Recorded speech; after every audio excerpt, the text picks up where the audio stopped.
என்னப்பா தம்பி வீடியோ எதுவும் ஆன் பண்ணிட்டியல? நான் முறுக்குக்கு ஆர்டர் நிறையா வந்திருக்கு. ஒரு 600 முறுக்கு இது வரைக்கும் ஆர்டர் வந்திருக்கு. 500 மடக்கு ஆர்டர் வந்திருக்கு. இப்போ பாருங்க, இப்போ பாசி பருப்பெல்லாம் வச்சு 15 கிலோ பாசி பருப்பு வச்சு 50 கிலோ அரிசி நேற்று அரைச்சேன். இப்போ இன்றைக்கி ஒரு 40 கிலோ அரிசி அரைக்கணும். காய வச்சு அள்ளிட்டு வந்து பார்த்தேன் ஒரு ஆள் ஒன்றுக்கு. இப்போ நான் எல்லாமே நல்லா நீட்டாக இப்போ நல்லா டேஸ்ட்டாக செய்யணும் அப்படிங்கிறதுனால எந்த சாமானையும் குறைக்க மாட்டேன். 4 படி இந்த படியில் 4 படி பச்சரிசிக்கு இந்த அளவு பாசிப்பருப்பு வறுத்து போடுவேன். ஒரு படிக்கு ஒரு பிடி உளுந்தரிசி வறுத்து போடுவேன். ஒரு படிக்கு ஒரு பிடி பொட்டுக்கடலை போடுவேன். அப்புறம் ஒரு படிக்கு ஒரு பிடி கைப்பிடியாட பச்சரிசி வறுத்து போடுவேன் முறுக்கு. அது போக இதெல்லாம் சேகரித்து அது பண்ணி இப்போ 4 படி அரிசிக்கு 3/4 படி பாசிப்பருப்பு கொடுத்து போடுறேன். இப்போ 15 கிலோ பாசிப்பருப்பு நேற்று வாங்கினேன், கொண்டாந்து வச்சுட்டு போனாங்க. டோல் டெலிவரி பண்ணுவாங்க. எனக்கு 15 கிலோ வாங்கினேன். 1 கிலோ இப்போ 2 நாளைக்கு முன்னாடி வாங்கினது 140 ரூபான்னு வாங்கினேன். இது கொஞ்சம் நான் மொத்தமாக வாங்கினதால ஒரு 10-20 எனக்கு விலை குறைச்சி போட்டிருக்காங்க. எல்லா சாமானும் டோர் டெலிவரி பண்ணிடுவாங்க. எனக்கு தீபாவளி ஆர்டர் நிறையா வந்திருக்கு. இனி நான் அட்டை பாக்ஸ்லாம் வாங்கணும். பேக் பண்ணி வெளியில் சென்னையிலேருந்து வந்திருக்கு. அது மாதிரி நிறைய வெளியூர்லேருந்து நிறையா வந்திருக்கு எனக்கு. இதெல்லாமே டாக்டர் ஒருத்தவங்க கேட்டு விட்ருக்காங்க. அவங்களுக்கெல்லாம் ரெகுலராக கொடுப்பேன் நான் தஞ்சாவூர்லேருந்து. அது மாதிரி இப்போவே நான் தயாரித்தாதான் நான் இதெல்லாம் ரெடி பண்ணிக்கிட்டா தான் நான் தீபாவளிக்கு 9 நாள் இருக்குது. நான் எல்லாம் பண்ண ஆரம்பிச்சிடுவேன். 3 ஆள் கை வேலைக்கு ஒரு ஆள் 4 ஆள் போட்டுக்கிடுவேன். இப்போ 4 மரக்கா பச்சரிசிக்கு அங்கே காய் தட்டிட்டு வருவோம். இப்போ இது நான் 4 மரக்கா பச்சரிசிக்கு தான் இது போடுறேன். 4 மரக்கானா படிக்கணக்கு 16 படி. எல்லாமே சாமான்லாம் நம்ம உர சேர்ப்பேன். ஃபஸ்ட்டு பயிரை வறுத்துக்கிட்டோம்னா அதுக்கப்புறம் அந்த பயிருக்கு எவ்வளோ அரிசி போடுங்கிறது கணக்கு பண்ணி மொத்தமாக நேற்று 50 கிலோ அரைச்சிட்டேன் முறுக்கு மாவு. இன்றைக்கி ஒரு 50 கிலோ அரைச்சி போட்டோம்னா அதுக்கப்புறம் பத்தலைன்னா போட போட கொஞ்சம் கொஞ்சம் பார்த்துக்குவோம். அங்கே பாருங்க, ட்ரம்மு எல்லாம் வீடு வைக்கவே எனக்கு இடமும் இல்லை. ட்ரம்மு மாவு எல்லாம் அரைச்சி அது தயாரிச்சிருக்கு. அரிசி காய போட்டது அப்படி எழுதி வச்சுருக்கேன். அரிசி 1 கிலோ 35 ரூபா 36 ரூபா வாங்குகிறோம்.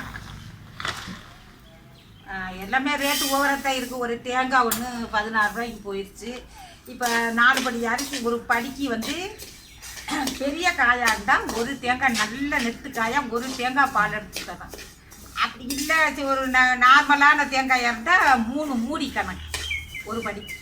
இதெல்லாம் குறைச்சி போட்டோம்னா முறுக்கு ருச்சி வராது.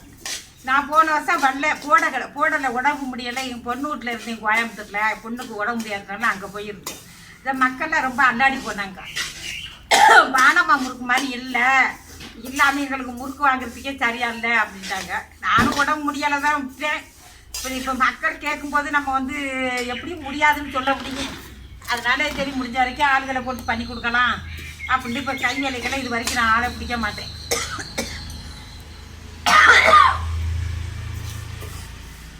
200 கிலோ அரிசியாக இருந்தாலும் நானே தான் செய்வேன், நானே தான் வறுப்பேன், நானே அரைச்சி கொடுத்துருவேன்.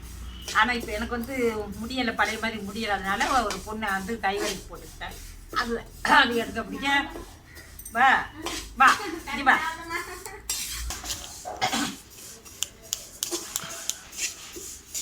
இப்போ பாஸ்கெட் போட்டாச்சு. அரிசி இன்னும் நான் கூடுதலாக போடணும். அதாச்சு அரிசி காய்ச்சிட்டு பல்ல போகிற இதாக படித்து காய்ச்சி இப்போ இன்னொரு சட்டி அரிசி அடிட்டு வந்துடுமா.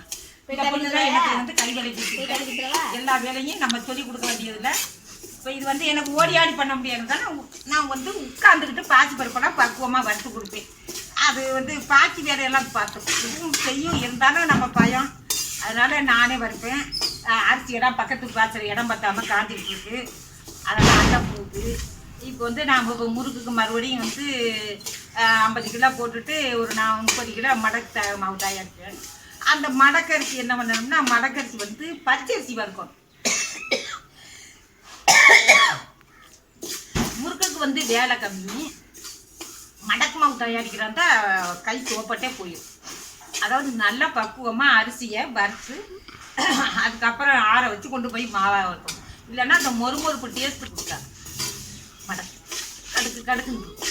அதுக்காக நான் எத்தனை முறை 50 கிலோ அரிசி வரும். நேற்று 36 கிலோ வறுத்துருக்கேன். தயாரிச்சாச்சு மாவு. இன்னும் ஒரு 25 கிலோ போட்டால் போதும். மடக்கு இது மாவு கூட ஒரு மடக்கு நிறையா வரும். முறுக்குக்கு தான் மாவு அதிகமாக தயாரிக்கணும். இப்போ இந்த வேலையினால நான் பானமாக வந்து வேறு ஒரு சமையல்லாம் போட முடியலை. இன்னும் தீபாவளி நெருங்கிருச்சு. அதனால இந்த இதெல்லாம் தயாரித்து வச்சுட்டு நம்ம வந்து வீடியோ சமையல் பலகாரம் வீடியோ போடுறாந்த கொஞ்சம் பொறுமையாக நிதானமாக போடணும். இந்த மாவெல்லாம் தயாரித்து நான் சாமான்லாம் வாங்கி தேங்காய் விறகு எல்லாம் வாங்கி செட்டில் பண்ணாதான் ஆர்வலை கொண்டாந்து வச்சு போட்டு கொடுக்க முடியும். தீபாவளி 9வது நாள்லேருந்து ஆரம்பிக்கிறேன். முறுக்கு வந்து 1 கிலோ 350 ரூபா விற்கிறேன். முறுக்கு வந்து பெருசு பெரிய இதாக இருக்கும். ஒரு நார்மலான முறுக்காக இருந்தால் 25 பீஸ் நிற்கும் 1 கிலோ. கல்யாணத்துக்கு போடுற மாதிரி பெரிய அளவில் இருந்துச்சுன்னா அது வந்து 19 பீஸு 18 பீஸு இப்படி தான் நிற்கும் 1 கிலோ. அப்போ 1 கிலோ 350 ரூபாயா அப்படின்னு ஆச்சரியப்படுறாங்க. இது பாருங்கள், இதெல்லாம் நாங்கள் வறுத்து தோக்கட்டே போயிடும். இன்னும் இது கூட பரவாயில்ல. பச்சரிசி மடக்குக்கு வறுக்கிறோம் பாருங்க. மடக்குக்கு பச்சரிசி வறுக்கிறோம்னே எங்களுக்கு கையெல்லாம் போயிடும். அது போக ஒரு சின்ன கட்டி பெருங்காயம் 80 ரூபா. இப்போ நான் வந்து இப்போ 20 கிலோ மாப்புறன்னா 2 பெருங்காய கட்டியாக இருக்கும். 150 ரூபாய்க்கு 100-200 ரூபாய்க்கு பெருங்காயம் போடும். அதுக்கப்புறம் ஆயில் பாக்கெட் வந்து 200 ரூபா ஒரு பாக்கெட்டு. கோல்டு வின்னர் வந்து 200 ரூபா. யார் கடலைன்னு கேட்குறாங்களோ அவங்களுக்கு கடலை அவங்க வாங்கிட்டு வந்தாங்கன்னா அந்த எண்ணெயில் போட்டு மிச்சம் எண்ணெயை கொடுத்துட்டு கொஞ்சம் ரேட்டை குறைச்சிடும்.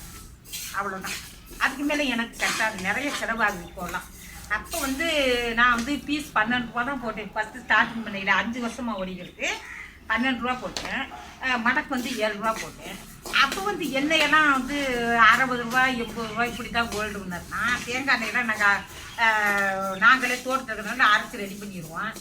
இப்போ கசாப்பு எண்ணெயெல்லாம் மரம் வீட்டுக்கிட்ட மரமெல்லாம் கொடி போச்சு. அதனால இப்போ தேங்காயும் இல்லையா, நம்ம எல்லாமே ரேட்டு வாங்கணும்.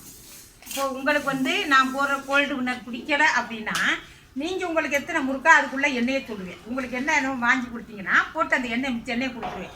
ஏதோ ஒரு முறுக்குக்கு வந்து 5 ரூபா லெஸ் பண்ணிக்கலாம். அவ்வளோதான். அதுக்கு மேலே நான் பண்ண முடியாது. அது மாதிரி நான் இது வரைக்கும் செய்யலை. ரொம்ப தட்ட முடியாமல் வேணும்னா கோல்டு வின்னர்லாம் போடும். அது எல்லாமே அல்வாவுக்கு ஆர்டர் வரும். இந்த வருஷம் நான் அதிர்ச்சி ஆர்டரை கூட வாங்கலை. ஏன்னா நிறையா ஆர்டர் இதுக்கு முறுக்கும் மடக்கும் நிறையா வந்துருச்சு. இப்போ வீடு வேறு 10வது வீடு போட்டுக்கிருக்காங்க. நான் பழைய வீட்டு கூட இதில் வச்சுக்கிட்டு மாவெல்லாம் வைக்க முடியாது. முன்னாடி வந்து எனக்கு ஓட்டு வீடு இந்த வீடு போட்டு இடத்துல ஓட்டு வீடு பெரிய வீடு இருக்கும். அதுக்குள்ளே வச்சுக்க வேண்டாமே, வீட்டுக்குள்ளே திரட்ட மாட்டேன். ஆனால் இப்போ இதை இந்த வீட்டுக்குள்ளே தான் எல்லாம் கொள்ள நடக்கணும். அதனால் எல்லாமே நான் செய்ய முடியாதுங்கிறதுனால யாராவது அல்வா கேட்டால் கட்டி கொடுப்பேன். அல்வாவுன்னா வந்து ஒரிஜினல் நெய்யில் தான் போடும், வேறு எதுவுமே செய்ய மாட்டேன். கிலோ 600 ரூபா அல்வா வாங்கி சாப்பிட்ருக்காங்க. முந்திரி 1/4 கிலோ போடுவேன் ஒரு அல்வாவுக்கு.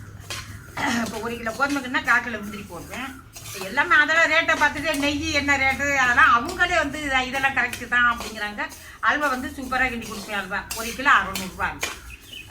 அது மாதிரி தட்டை முறுக்கு தட்டை அது வந்து கிலோ 300 ரூபா 350 ரூபா. அது 350 ரூபா தான். சக்கரை மடக்கு 350 ரூபா. எல்லடை 350 ரூபா. அதெல்லாம் கிலோ 350 ரூபா. முறுக்கும் அதே ரேட் தான் 350 ரூபா. ஏன்னா எனக்கு ரேட்டு கட்ட மாட்டேங்குது. எங்களுக்கு இப்போ வந்து உட்காந்து சாப்பிட்டு ரெஸ்ட் எடுக்கோட நேரமே இல்லை. ஓடிக்கே இருக்கணும் வண்டி. அப்போ தான் நான் வியாபாரத்தை கவனிக்க முடியும். இனி நான் அட்டை பாக்ஸ் வாங்கணும், அதுக்கு வந்து கம்டேப் வாங்கணும், வெளியில் பார்சல் அனுப்புறதுக்கு. சென்னைக்கு அனுப்புவேன், கோயம்புத்தூருக்கே போகுது, திருச்சிக்கு போகுது. எங்குமே நான் வந்து அட்டை பாக்ஸ் போட்டு தான் அனுப்பணும். எல்லாம் வேலை மும்மரமாக நடந்துக்கிறது. இதெல்லாம் கொஞ்சம் சேவ் பண்ணிக்கிட்டு இனி வந்து பராறு போடுறத தான் காட்டலாம். இடையில நேரம் இருந்தால் ஏதாவது ஒரு மருத்துவ ரீதியாக ஏதாவது ஒரு வீடியோ போடலாம். ஏதாவது நமக்கு உடம்புக்கு ரொம்ப முக்கியமான உணவுப் பொருள் தயாரிக்கிற மாதிரி இருந்தால் கொஞ்சம் தயாரித்து காட்டுவோம், போடுவோம் வீடியோ. இப்போ வந்து இதாகும். இப்போ அது மட்டும் இல்லைங்க, நம்ம இல்லைப்பா விறகு வந்து ஒரு டன்னு 4000 ரூபா போடுறாங்க. இப்போ இதுக்கெல்லாம் வந்து நல்ல கட்டை விறகு வேணும், நல்ல விறகு வேணும். அப்போ தான் முறுக்கெல்லாம் கலடாது, நல்லா முறுமுறுக்கு கொடுக்கும். 1/2 டன்னு வாங்கினோம்னா 2000 ரூபா. நான் இந்த முறுக்கெல்லாம் அதில் சுட்டு முடிக்க முடியுமா என்னன்னு கூட தெரியாது. இவ்வளோ செலவும் போக ஆளுக்கு வந்து ஆளுக்குழி வந்து 4 பேர் வருவாங்க. முன்னாடியெல்லாம் வந்து அவங்க வந்து காலையில் 7 மணிக்கு வந்து கும்பிட்டாங்கன்னா 9 மணி ஆனாலும் பெருச்சமாவை போட்டு கொடுத்தா போவாங்க. 5 மரக்காலோ 6 மரக்காலோ இது மாதிரி மரக்கா கணக்கில் போடுவாங்க. மரக்கா கணக்குன்னு இல்லை, நம்ம கொடுக்க அவங்க பிணைஞ்சிருவாங்க. அது மாதிரி போடுவாங்க. 1200 கொடுப்பேன். காலையில் வந்து இப்போ 7 மணி 9 மணிக்கு குமிவாங்க. சாயந்தரம் 6 மணிக்கு போனால் 300 ஒரு ஆள். இப்போ அதையும் தாண்டி கூலி கேட்குறாங்க. இப்போ நான் இதெல்லாம் கொடுத்து எங்களுக்கு என்ன கட்டுது, ஏதோ தொழிலை விடக்கூடாது அப்படிங்கிறதுனால நாங்கள் இதை செஞ்சுக்கிருக்கோம். வேலை செருமம், அதாவது வாங்கி திங்கிற மக்கள் வந்து என்ன பண்ணுற பயனடைகிறவங்க, இவங்க இவ்வளோ உழைப்பு கொடுக்குறாங்களே அப்படிங்கிறது, ஐயோ அப்பா 350 ரூபாயா அப்படின்னு கேட்குறாங்க. இப்போ சாதாரண சமையல் எண்ணெயில் போடுற மிச்சர் காரச்சேவு இதெல்லாம் வந்து லோக்கல் ஸ்வீட் வந்து 350 ரூபா போடுறாங்க. இப்போ நாங்கள் இவ்வளோ சுகாதாரமாக பார்க்குறீங்கல்ல, இப்போ இந்த வீடியோவில் பாருங்க நான் எவ்வளோ பாசிப்பருப்பு போட்டுக்கிட்டேன்னு, அதெல்லாம் என்ன ரேட்டு. இந்த டேஸ்ட்டெல்லாம் நாங்கள் கொடுத்து செய்கிறத, அதுவும் இல்லாமல் இப்போ மின்கட்டண உயர்வுன்னு சொல்லி 1 கிலோவுக்கு பச்சரிசி வந்து 1 கிலோவுக்கு வந்து 10 ரூபா வாங்கிட்டு இருந்தாங்க அரைப்பு. இப்போ வந்து 15 ரூபா. இப்போ நான் 100 கிலோ அரைச்சேன்னா அதுக்கு இப்போ 1 கிலோவுக்கு 15 ரூபா போட்டுக்கிட்டோம். அது போக அதிரசம் மாவு இடித்தோம்னா 1 கிலோவுக்கு 20 ரூபா கேட்குறாங்க. அதனால தான் நான் அதிரசம்லாம் ஸ்டாப் பண்ணிட்டேன். அதெல்லாம் கட்டாது நமக்கு அப்படின்னு சொல்லிட்டு.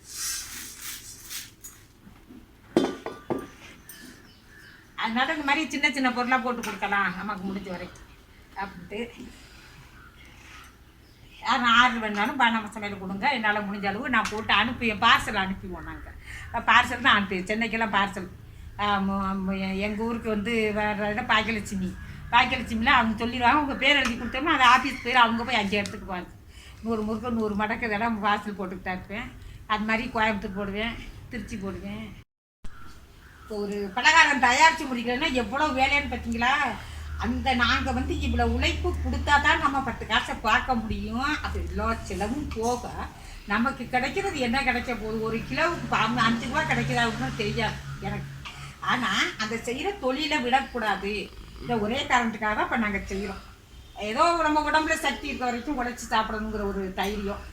ஆமாம், எல்லா மக்களும் பாடாம சமையலை பாருங்கள், சப்ஸ்கிரைப் பண்ணுங்கள், உங்கள் கருத்துக்களை கமெண்ட்டில் போடுங்க.